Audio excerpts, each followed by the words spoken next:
Hati lah mau. Ya tránh con trâu rồi chú ơi. Cái đầu là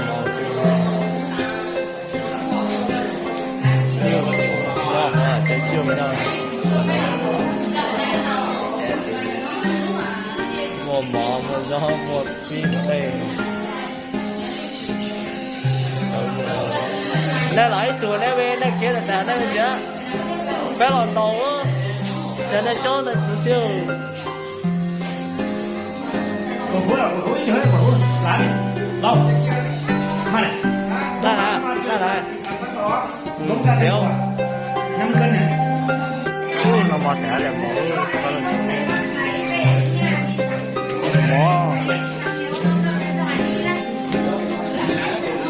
nó mọt thẻ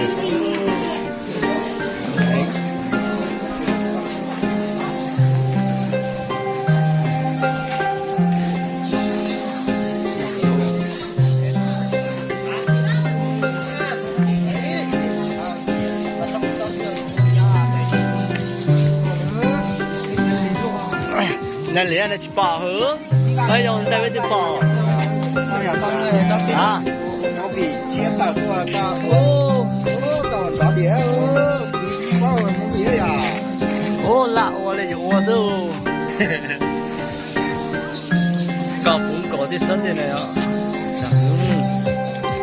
我钱我也钱都要被带着，那得了就没钱喽。没得保嘛。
我chết rồi, chết rồi,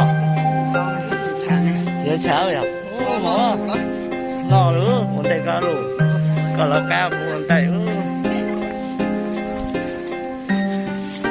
Sao quá chưa? Ôi là liền thôi.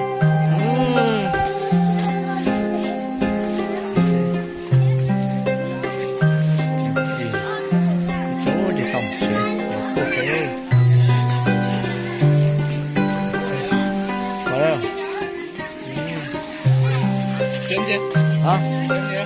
Không rồi, no rồi, đi thôi.